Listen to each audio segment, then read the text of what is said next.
ایک جج صاحب اپنی بیوی کو طلاق کیوں دے رہے ہیں؟ رونگٹے کھڑے کر دینے والا سچا واقعہ۔ کل رات ایک ایسا واقعہ ہوا جس نے زندگی کی کئی پہلوؤں کو چھو لیا۔ قریب شام کے 7 بجے ہوں گے، موبائل کی گھنٹی بجی۔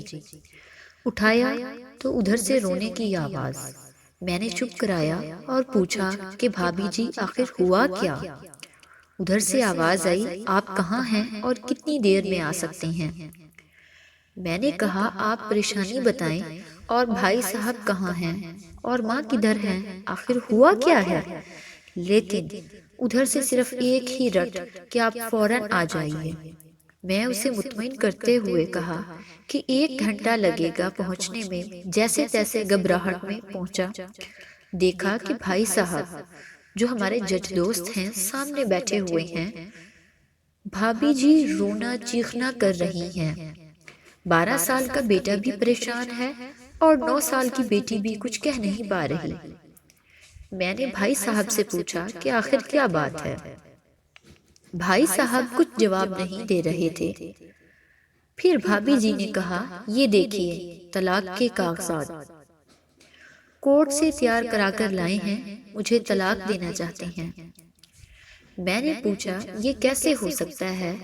اتنی اچھی فیملی ہے، 2 بچے ہیں، سب کچھ سیٹلڈ ہے۔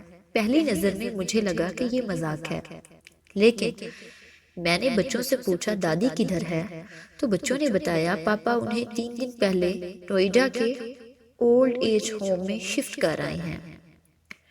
میں نے نوکر سے کہا مجھے اور بھائی صاحب کو چائے پلاؤ۔ کچھ دیر میں چائے آئی۔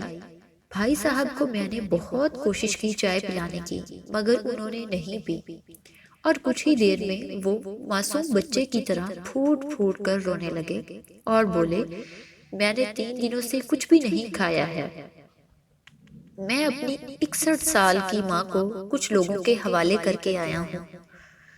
پچھلے سال سے میرے گھر میں ماں کے لیے اتنی مصیبتیں ہو گئیں کہ بیوی نے قسم کھا لی کہ میں ماں جی کا دھیان نہیں رکھ سکتی۔ نہ تو یہ ان سے بات کرتی تھی اور نہ میرے بچے ان سے بات کرتے تھے۔ روز میرے کورٹ سے آنے کے بعد ماں بہت روتی تھی۔ نوکر تک بھی ان سے خراب طرح سے پیش آتے تھے اور اپنی منمانی کرتے تھے۔ ماں نے 10 دن پہلے بول دیا، تو مجھے اولڈ ایج ہوم میں ڈال دے۔ میں نے بہت کوشش کی پوری فیملی کو سمجھانے کی، لیکن کسی نے ماں سے سیدھے منہ بات تک نہیں کی۔ جب میں 2 سال کا تھا تب ابو انتقال کر گئے تھے۔ ماں نے دوسروں کے گھروں میں کام کر کے مجھے پڑھایا، اس قابل بنایا کہ میں آج ایک جج ہوں۔ لوگ بتاتے ہیں کہ ماں دوسروں کے گھر کام کرتے وقت کبھی بھی مجھے اکیلا نہیں چھوڑتی تھی۔ اس ماں کو میں آج اولڈ ایج ہوم میں چھوڑ آیا ہوں۔ میں اپنی ماں کی ایک ایک دکھ کو یاد کر کے تڑپ رہا ہوں جو انہوں نے صرف میرے لیے اٹھائے تھے۔ مجھے آج بھی یاد ہے جب میں میٹرک کی امتحان دینے والا تھا، ماں میرے ساتھ رات رات بھر بیٹھی رہتی تھی۔ ایک بار جب میں اسکول سے گھر آیا تو ماں کو بہت زبردست بخار میں مبتلا پایا۔ پورا جسم گرم اور تپ رہا تھا۔ میں نے ماں سے کہا تجھے تیز بخار ہے؟ تب ماں ہنستے ہوئے بولی، ابھی کھانا بنا کر آئی ہوں اس لیے گرم ہے۔ لوگوں سے ادھار مانگ کر مجھے دھلی یونیورسٹی سے LLB تک پڑھایا۔ مجھے ٹیوشن تک نہیں پڑھانے دیتی تھی، کہیں میرا وقت برباد نہ ہو جائے۔ کہتے کہتے رونے لگے اور کہنے لگے، جب ایسی ماں کے ہم نہیں ہو سکے تو اپنے بیوی اور بچوں کے کیا ہوں گے؟ ہم جن کے جسم کے ٹکڑے ہیں، آج ہم ان کو ایسے لوگوں کے حوالے کر آئے جو ان کی عادت، ان کی بیماری، ان کے بارے میں کچھ بھی نہیں جانتے ہیں۔ جب میں ایسی ماں کے لیے کچھ بھی نہیں کر سکتا تو میں کسی اور کے لیے بھلا کیا کر سکتا ہوں؟ آزادی اگر اتنی پیاری ہے اور ماں اتنی بوجھ ہے تو میں پوری آزادی دینا چاہتا ہوں۔ جب میں بغیر باپ کے پل گیا تو یہ بچے بھی پل جائیں گے، اسی لیے میں طلاق دینا چاہتا ہوں۔ ساری پراپرٹی میں لوگوں کے حوالے کر کے اس اولڈ ایج ہوم میں رہوں گا، وہاں کم سے کم ماں کے ساتھ رہ تو سکتا ہوں۔ اگر اتنا سب کچھ کرنے کے باوجود ماں آشرم میں رہنے کے لیے مجبور ہے تو ایک دن مجھے بھی آخر جانا ہی پڑے گا۔ ماں کے ساتھ رہتے رہتے عادت بھی ہو جائے گی، ماں کی طرح تکلیف تو نہیں ہوگی۔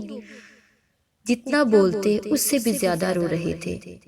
اسی درمیان رات کے 12:30 ہو گئے۔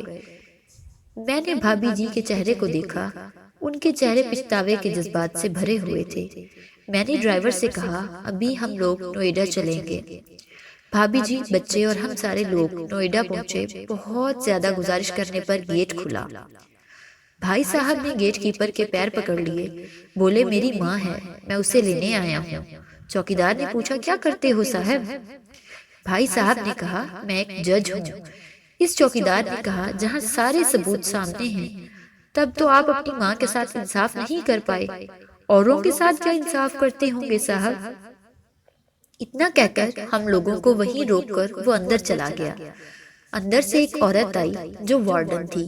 اس نے بڑے زہریلے لفظوں میں کہا 2 بجے رات کو آپ لوگ لے جا کے کہیں اسے مار دیں تو میں اللہ کو کیا جواب دوں گی؟ میں نے وارڈن سے کہا بہن آپ یقین کیجئے یہ لوگ بہت پچھتاوے میں جی رہے ہیں۔ آخر میں کسی طرح ان کے کمرے میں لے گئی۔ کمرے کا جو نظارہ تھا اسے لفظوں میں بیان کرنا مشکل ہے۔ صرف ایک فوٹو جس میں پوری فیملی ہے، وہ بھی ماں کے بغل میں جیسے بچے کو سلا رکھا ہے۔ مجھے دیکھی تو اسے لگا کہیں بات نہ کھل جائے، لیکن جب میں نے کہا کہ ہم لوگ آپ کو لینے آئے ہیں تو پوری فیملی ایک دوسرے سے لپٹ کر رونے لگی۔ آس پاس کے کمروں میں اور بھی بزرگ تھے، سب لوگ جاگ کر باہر تک ہی آ گئے۔ ان کی بھی آنکھیں نم تھیں۔ کچھ وقت کے بعد چلنے کی تیاری ہوئی۔ پورے آشرم کے لوگ باہر تک آئے۔ کسی طرح ہم لوگ آشرم کے لوگوں کو چھوڑ پائے۔ سب لوگ اس امید سے دیکھ رہے تھے شاید انہیں بھی کوئی لینے آئے۔ راستے بھر بچے اور بھابھی جی تو چپ چاپ رہے، مگر ماں اور بھائی صاحب ایک دوسرے کے جذبات کو اپنے پرانے رشتے پر بٹھا رہے تھے۔ گھر آتے آتے قریب 3:45 ہو گئے۔ بھابھی جی بھی اپنی خوشی کی چابی کہاں ہے یہ سمجھ گئی تھی۔ میں بھی چل دیا، لیکن راستے بھر وہ ساری باتیں اور نظارے آنکھوں میں گھومتے رہے۔ ماں صرف ماں ہے، اس کو مرنے سے پہلے نہ ماریں۔